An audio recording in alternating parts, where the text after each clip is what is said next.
Well, we are just over a week away before kids officially return to class, if I remember correctly. It's usually after the Labor Day weekend. Yes. And a lot of those situations do present an opportunity for anxiety, both for kids and for parents. To talk about that right now, we're joined by Tammy Schamuhn, who is a registered psychologist and play therapist. Yes. So I'm kind of curious. It's been a long time since I've gone back to school. I'm trying to remember, is anxiety a common occurrence for most kids when it comes back to school time? I think so. About 1 in 8 kids suffers from anxiety in general.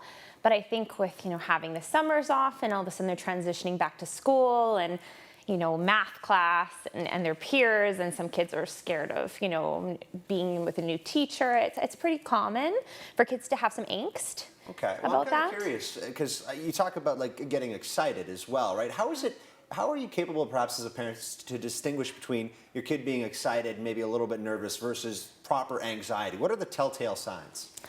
Well, truth be told, in the brain, there isn't a lot of difference, actually. Okay, so it's really the concept of how you frame the feeling that a child is having.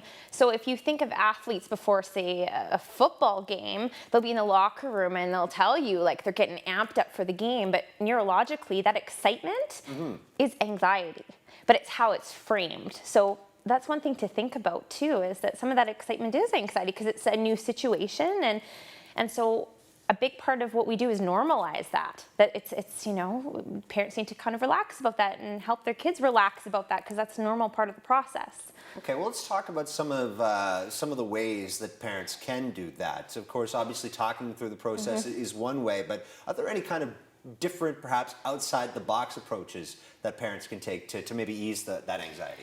I think one of the things that's really important for parents to understand is the biomechanics of anxiety, so then they can connect with their kids.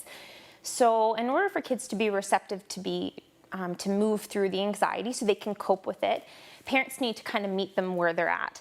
So to understand that anxiety is an emotional experience in the brain, so that's what we call the limbic system of the brain, not the logical part of the brain, it's the emotional part.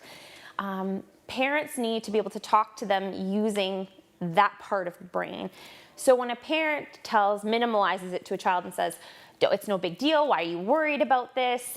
They may as well be speaking Latin to these kids. That's like you coming home from a hard day and your partner being like, what's the big deal? Why are you so upset? This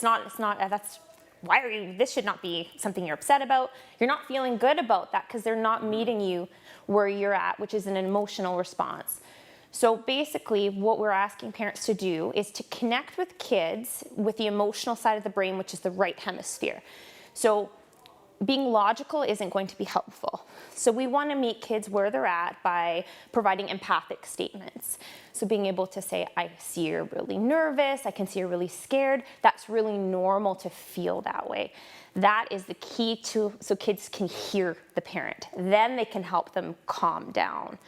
And we also want to be able to help these kids get out of that fight or flight response, which is part of anxiety. It's protective. Anxiety is a normal emotion.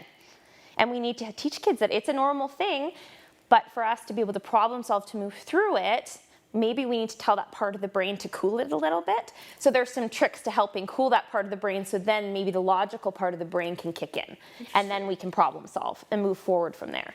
I'm just kind of curious, perhaps in more extreme cases, obviously I think most of us can be talked off the ledge with this kind of, the phrasing that you're mentioning, but in some instances, if that doesn't work, what would be your suggestion to a parent who has a child with anxiety that isn't receptive to this? Well, it depends if we're talking about teenagers or we're talking about young kids. So there's going to be teenagers are angsty, and that's just what they are.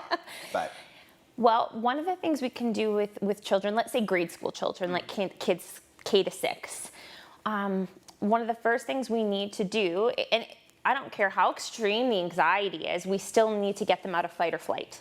Even if a child's having a panic attack or they're having mild anxiety. One of the things we do, and I know it's cliche, but deep breathing can help. Now, a lot of parents assume it's 10 breaths, do 10 deep breaths, and I'll tell you that's not gonna work. I'm not sure whoever came up with this. It just seems like a nice round number is basically the gist of it, eh? But it's not, because what the deep breathing is going to take 10 to 20 minutes. Oh, not wow. 10 breaths. Okay. Okay, so I'm actually gonna have you do something that I would 20 minutes have. of deep breathing. Here we go. This is the best segment of dinner television in our history. No. So what I want you to do is to put your arms behind your back. Okay. Okay, so what I have, and this works for teens, it works for adults, it works for 5-year-olds. What we have them do is this opens up the chest cavity 10 times. So what it's doing is it's gonna allow the child or teen or adult to take deep breaths in through the nose, out through the mouth, but it's gonna go all the way back down into your stomach, to your diaphragm. Oh yeah, there's a ton You feel that? of oxygen right there. I'm Right actually there. becoming a little Yeah, lightheaded. now if you close it off and feel the difference, now try and do deep breathing. That's Yep, different. Definitely stands out. Okay, and I have teens do this and they put their arms behind a chair. I've taught classes where I've had parents do this for an entire 10 minutes and they'll be yawning and I'm like, okay, so now you've kicked in, you're relaxed. So we do that and that actually sends a message up the spinal cord and deactivates that emotional brain, the limbic system. Kids can do that with a pinwheel. They can do deep breathing and it moves the pinwheel. They can lie on the ground with a cup on their stomach and watch the cup rise up and down. So that's deactivating Game out that. of it, basically. Right, or they put it, we say it's like belly breathing. We'll put a balloon under their shirt and say, watch the balloon go up and down. The chair works great for teens because they'll take it a little more seriously than putting a balloon under their shirt or a cup on their stomach. But that's going to be important because that works for panic attacks too. So kids are having panic attacks and even young kids can have panic attacks. So we need them to be doing some deep breathing to get them back online. Okay. Some other things that the younger kids, like elementary age kids, can do is chances are that anxiety rests in either past experiences or there's anxiety about being separated from the parents now. They've been with mom and dad for 2 months. So one thing they can do is they can provide a transitional object. So let's say it's a piece of mom or dad's clothing, a picture of mom or dad, a teddy bear from home, something that they can even just hide in their pocket or in their backpack. So they feel like, Just kind of keep that connection at all. yeah, I always tell parents it's like an imaginary string that they can keep with their child, and that will actually help ease anxiety quite a bit. And another thing I would say is sleep is so important as they get close to school, and we need to get them sleeping because that's going to help so much with managing their anxiety. Is sleep. That's for all of us. When we're really emotional, when we're sleep deprived, that's not going to help. I'm running on about 5 hours right now, so I'm feeling particularly. Do we need to do anxious at some more this point. deep breathing? There you go. Thank you so much, Tammy. We do appreciate that. If we had more time, we'd dive into what to do with parents because we know that they're going to be feeling a little bit anxious too. But certainly those tips will go a long way. Thanks so much for coming and sharing that insight. Thank you. We're going to take a little bit of a break right now. Don't go too far. More DT coming back at you in a couple minutes.